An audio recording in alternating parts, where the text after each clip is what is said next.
The NBA postseason is here, ladies and gentlemen. The play-in tournament begins today, and with the NBA play-in tournament starting today, here are my predictions of who I think is going to come out in the first round. These are the first matchups, not the second round matchups that includes the winner of the 9th and 10th seed playing against the loser of the 7th and 8th seed. So I'm just going to talk about the first 4 matchups.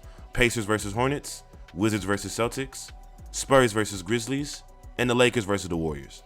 With that being said, let's get right into the predictions. If you haven't liked the video already, go ahead and like that, leave a comment down below, and subscribe because we got more videos coming on the way. Let's get into it. So let's start off with the Hornets and Pacers. I expect this game to be very close, but the teams have been inconsistent this year. I'm going to go with the Charlotte Hornets. Now, it's top of the hour. There have been reports that Caris LeVert will not be playing in this game due to safety health protocols and will be out for this game against the Hornets.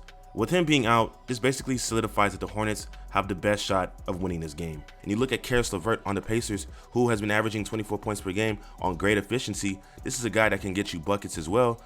Now, if you look back into it, the Hornets have not played their best basketball though. In the past 5 games, they've lost all 5 of those games in the regular season. And since they've lost Gordon Hayward back in April, they've been 8-16.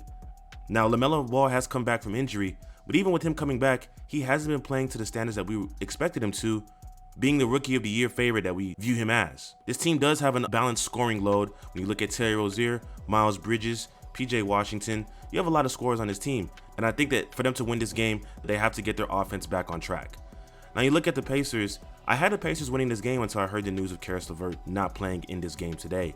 Again, this team has been 13-13 since April, 5-5 in the last 10 games, a middle of the pack team. And Sabonis, the all-star big man, has been averaging a triple-double since May. Now, they already have Malcolm Brogdon, who's been kept questionable for this game, so there's a possibility he may not play, but I do expect him to play in this game. But even with him playing, and with them missing Miles Turner and missing Caris LeVert, this is going to be a very, very tough game for Sabonis and Malcolm Brogdon to try to win against this Charlotte Hornets team. I have the Charlotte Hornets winning in a very, very close game due to the fact that the Pacers are riddled with injuries, and the Charlotte Hornets should win and keep their season alive. Let's get right into the next matchup. You have the Wizards versus the Celtics. This is another interesting matchup between a Wizards team that has had a remarkable stretch of games to end their season and a Celtics team that has had a lot of misfortune to end their season. I have the Wizards winning this game and capturing the 7th seed. Okay, so Washington has come alive and Beal and Westbrook look like a duo we expected them to be. 4-2 in their last 6 games and 17-9 since April. The Stars in Washington have played to their standards to keep their postseason hopes alive. They've been 2nd in points, 5th in field goal percentage as well.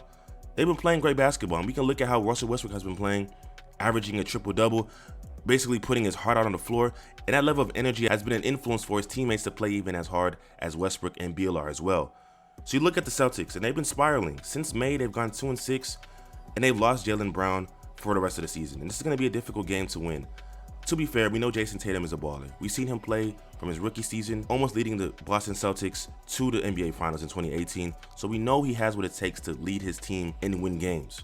And you look at Kemba, who's been averaging 26 points per game on good efficiency since May, but this hasn't helped the Celtics win games when they needed it most. We can look back when they lost to the Heat twice, they lost to the Bulls and got blown out, and again, this is without Jaylen Brown.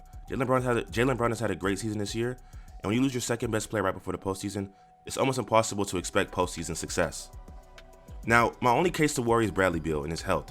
He's clearly not 100%, and if the Boston Celtics guards, such as Evan Fournier, Kemba Walker, Marcus Smart, can play up to par, this will be a highly competitive game and the Celtics might have an edge. But from what I've seen from Westbrook over the past 2 months, I don't think there's nothing more he'd want but to win this game and potentially play the Brooklyn Nets, starring James Harden and Kevin Durant, 2 of his former teammates on the Oklahoma City Thunder. I think this just gives me more of an edge to say that Washington's going to come out guns ablazed and they're going to want to win this game. And the Boston Celtics, from what we've seen over the past few weeks with this team and their inconsistencies, I got to give it to the Washington Wizards. So the first matchup on Wednesday night, you have the Memphis Grizzlies versus the San Antonio Spurs. This is going to be a good game. 2 teams who rank top 10 in turnovers. This will go back and forth, but I think the Memphis Grizzlies will prevail. Memphis is a top team in steals and fast break points, which leads them to being one of the best teams when it comes to points off of turnovers. Got included the #1 in points in the paint, and they're one of the best teams with second chance points. This all starts with their defense, which is ranked 7th in the NBA. You look at their low post presence in Jonas Valanciunas, who's a very, very solid presence in the low post and can provide low post defense and scoring for the Grizzlies. You got to include their best player in Ja Morant, who as of late in the month of May hasn't played his best basketball that we've seen from this season, but in his biggest game in his career, I can expect Ja Morant to do Ja Morant things and have a great game. You got to include Dillon Brooks, who in the month of May and in games in April has been proving to the NBA that he's a reliable second-third option on this Memphis Grizzlies team, averaging close to 20 points per game. The Spurs may be the 10th seed, and they may have deep playoff experience, but I think this is where their season ends.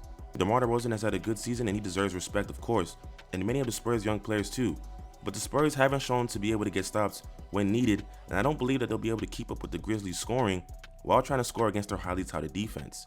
In all the matchups this year, the Memphis Grizzlies put up 133 points and 129 points in 2 wins against the San Antonio Spurs this year.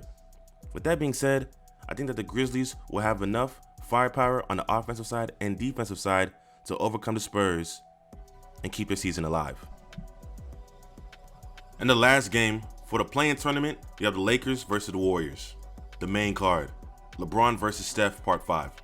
I expect this game to feel like moments back in Game 7 in the 2016 Finals, and I have the Lakers winning in a very, very close game. I'll start with the Lakers.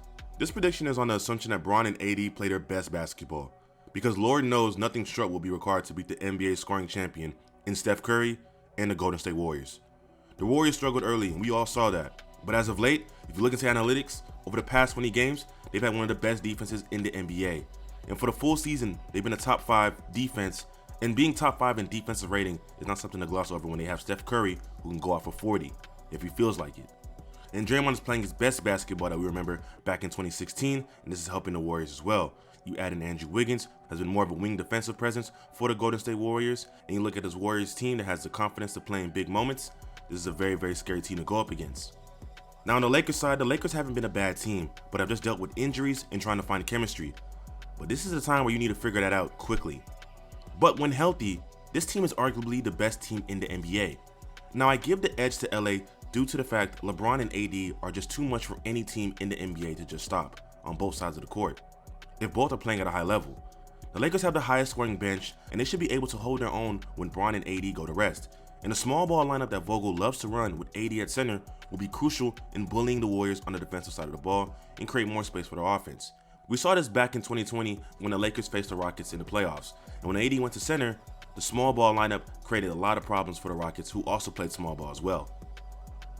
Ultimately, this game is going to be insanity. We know how this is going to go. Steph is going to drop 40, LeBron's going to have great moments. It's going to be an all-time great game. But I have the Lakers winning in a nail-biter to the very end. Be sure to check out all the videos on my channel. Like, comment what you think down below in the comment section. Tell me what you think, and maybe some of these teams that I said were going to win might lose. And of course, subscribe. The NBA playoffs are here, and we're only going to have more content on the way. More videos on the way. Let's get to it. Until next time, stay on beat.